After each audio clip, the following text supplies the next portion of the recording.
Episode 3. You were all getting screwed. You and I didn't create a financial crisis or jam home mortgages that could never be paid back. We didn't merge all the banks, say oops when they collapsed, and take bailout dough to pay bonuses. No, the corporate criminals and their buddies in Congress did that. We could still be having a good run in this country. No. But they decided that their share wasn't enough. They took it all. The only right thing to do is to hit them where they feel it. Banging on their net worth. We can't cave. This is rage. This is rage! Storyplant Podcast presents This is Rage, a dramatic presentation based on the novel by Ken Goldstein. Yes, I knew what I was doing. I'm guessing that's the question you're asking yourself. I'm guessing you'd phrase the question something like this. Was it really wise for a well-educated, well-compensated chief counsel for one of the largest tech public companies in the world to leak sensitive information about the company, and specifically about their kidnapped co-CEOs, to a rogue internet radio host with a terrible history? You'd probably add in something about that radio host being someone I once cohabitated with. And maybe something about that relationship ending very, very badly. And maybe another thing about the FCC planning action against the radio host for decency violations during his final commercial broadcast. The only way I can answer that question, and if you added all of those things, it would be a very long question, is to say again that I knew what I was doing. And in light of everything that happened afterward, I would do it again in a heartbeat. Which isn't to say that I anticipated how this would play out, or that it went in any way smoothly. No, it definitely didn't go smoothly. Welcome, gang. This is Rage. I'm back, your host, Kimo Balthazar, 100% commercial-free, no question about that, live on internet-only radio. Doing a little digging for you in the business garbage bin. Seems everyone's favorite digital teddy bear, Envision Inc. Systems, has a mighty mess on its hands. Now, you've undoubtedly heard about the kidnapping of the company's luminary co-CEOs. Well, here's something you haven't heard. Seems the chairman of Envision Inc., Daniel Steyer, isn't motivated to accelerate their return.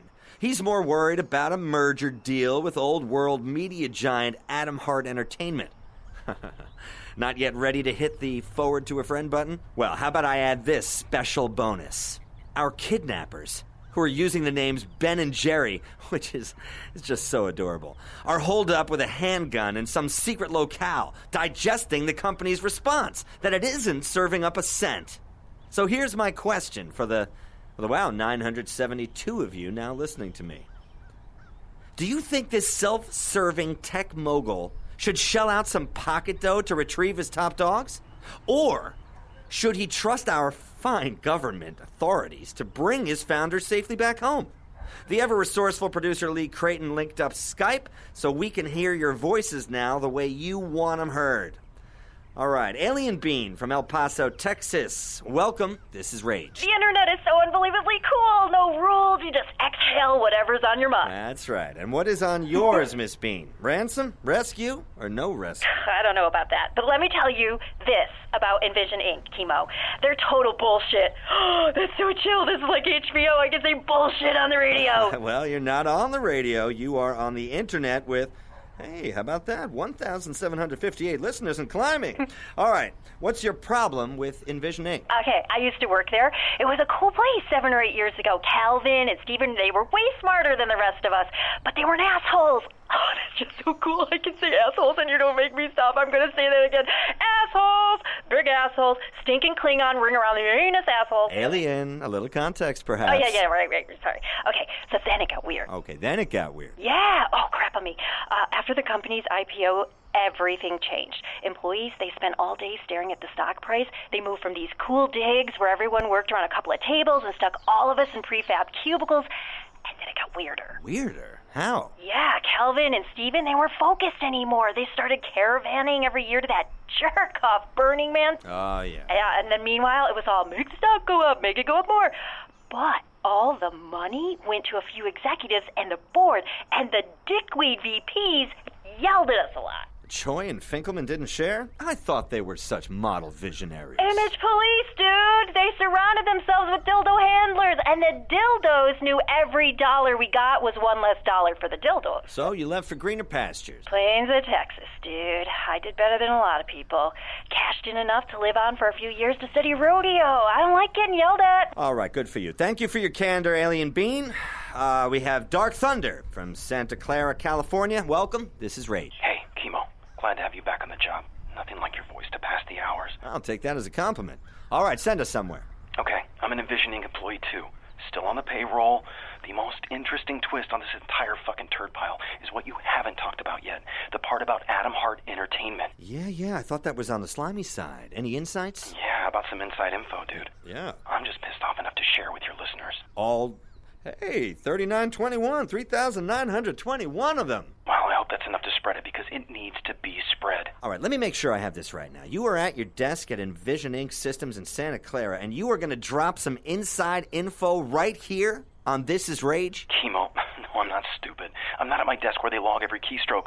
I'm at a Walmart test driving an unregistered iPad. Well, there sure are a lot of angry people inside that happy camp everyone likes to put on their resumes. All right, what exactly is pissing you off in Paradise? Well, for one, the Adam Hart deal is totally going to happen. There are definitely people here who want to do it. Not Choi and Finkelman, but others like Steyer who call the shots. The timing is stupid coincidental. Yeah, I don't know, Dark. You're awfully confident for a guy in a call-in show. I mean, how do I know you're not some big-mouth 1%er trying to pump and dump the company's shares? Kimo, some logic, please. The company's leaders were kidnapped. That should crash the company's share price, right? Especially since it's been going sideways all year. Why do you think it's holding? Because now it gets bought by dinosaurs desperate to join the 21st century. Yeah, but I don't see the bad part there. Layoffs, Kimo. Enormous cuts at both companies after we integrate. That's how they pay for it. Bigger profits from bigger labor savings. Well, we've seen that one before, haven't we? No. It'll be an asteroid crater. For all I know, that's why Choi and Finkelman vaporized. It might have even been done by someone on our own team. Morale has been way low here. They keep telling us our ideas can't move the needle. This deal is different. The scale is off the charts. Saul Seidelmeyer will have no problem strip mining costs. Well, that's some accusation, Dark. That's some pretty serious crimes in the making. Listen, I gotta go, my friend. You need to stick your nose deeper in this before the asteroid hits. Good luck. Hey, don't get killed. And don't ever sell out. Your listeners need you. Dark Thunder, thank you. You are the Emperor of Darkness. Gang, you're not going to believe this. We just passed 5,426 listeners. Wow. It's time for me to do a little more digging and stick my nose where nobody wants it. You keep hitting that forward to a friend button, and we'll all meet up here on the internet tomorrow. This is Kimo Balthaser, Under the Radar, and this is Rage. Balthaser knew as much as I knew at that point when he went on the air that day. However, it was getting much uglier and much more surreal by the minute, especially when Daniel Steyer found out about the webcast you just heard. He called Special Agent Husani immediately, even though he was in the middle of his meeting with Saul Seidelmeyer, the head of Adam Hart Entertainment, in Seidelmeyer's office in L.A. Husseini, you were assigned to this case with a request for special handling. How can our response to the kidnapping have gone viral? Mr. Steyer, we are providing special And who handling. the hell is Kimo Balthaser? Kimo Balthaser? That pish is back from the dead? Sal, shh. I'm on the phone with the FBI. Really? I thought it was the William Morris office. Come on, put Special Agent What's-His-Face on speakerphone. I promise to stay quiet. I can help. Fine, but no talking, if that's possible. You know the internet better than I do, Mr. Steyer. We can't enforce confidentiality agreements if people are anonymous. How can you let a talk show host blurt out our private business? There are laws. You're the FBI. Shut him down. According to our lawyers, Balthazar is within his First Amendment rights. This internet stuff is uncharted territory, but with the laws on the books, he's protected. We can't touch him. Outstanding. When they bring out Choi and Finkelman on a stretcher, you can tell their mothers all about the First Amendment. Respectfully, sir, Balthazar is not your most serious problem. Since we haven't responded definitively on the ransom request, Ben and Jerry have stopped using their phone. If you can call them again, it would give us a live signal to trace. Call them again? What am I supposed to say, that I need to pay down my credit card before I can charge another $5 million on it? We need to keep stringing them along. You get us a signal. There's a high probability we can wrap this up tomorrow, as long as they don't panic. I'll work on it, Agent Husseini, and you start thinking about a plan B in case they don't respond. Get them on the line. Keep them talking. We'll do the rest. I hear you. Don't be wrong. You got a tough situation on your hands. I'm not sure what I would do if I were you. Seidelmeyer, after this deal, you are me. Isn't that why I'm here? We don't have a deal. Last I looked, we were $6 billion apart, which I know in your world isn't big money. My offer is still above market. If you want to tell me the gap on your expectations is closed, we can talk about what happens next. Sal, don't try to use this string of events to avoid paying the expected premium. That's unbecoming, even for you. I'm a showman. What do I know about asking for the wrong thing? You have a point of view, and I have a point of view. The difference is, you have a problem, and I really don't. Sal, you do have a problem. You're old, and your company is old. Without us, you have no growth story.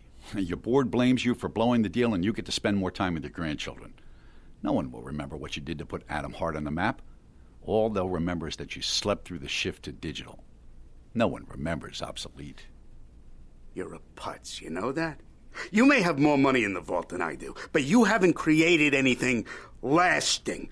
Dollars come, dollars go. Who remembers? Who cares? My company touches lives, and we make a fine profit. Sal, we can agree to disagree, or we can piss on each other, which isn't going to win you another Academy Award. You want an Act 3, we're your Act 3. You become chairman of a Goliath Industrial, my partners get liquidity, and I go away to do something else. Deal of a lifetime. Everyone's happy. You want to retire as a goat? Boot me out the door. Daniel, you got logic problems in the setup. The kids are tied to a bomb. Someone leaked our deal, and the street is sending up balloons. Your price should be crashing, with your company at risk. Instead, it's going up, and away.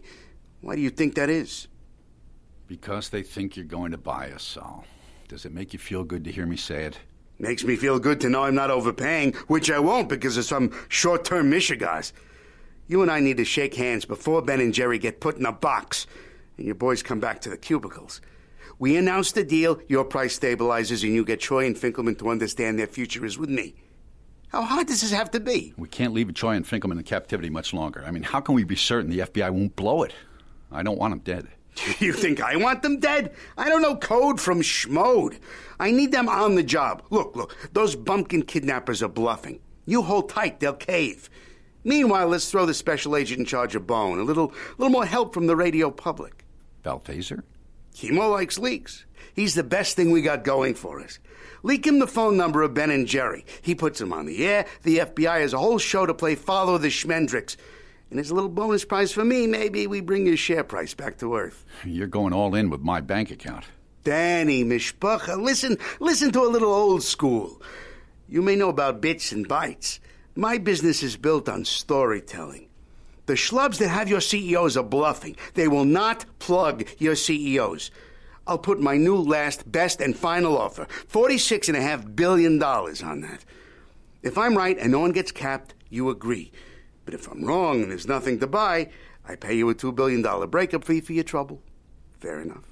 Sal, we're not going to break any securities laws agreeing to this out of process. The law is the law. But booking the call is a good idea. In the worst case, it buys us another day. I agree. So what I hear you saying is we have an understanding.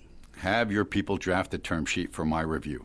Confidential, of course. Now we're making progress. And Danny, due diligence better be a cakewalk. You wouldn't try to sell a lemon to family. You know me better than that, Sal.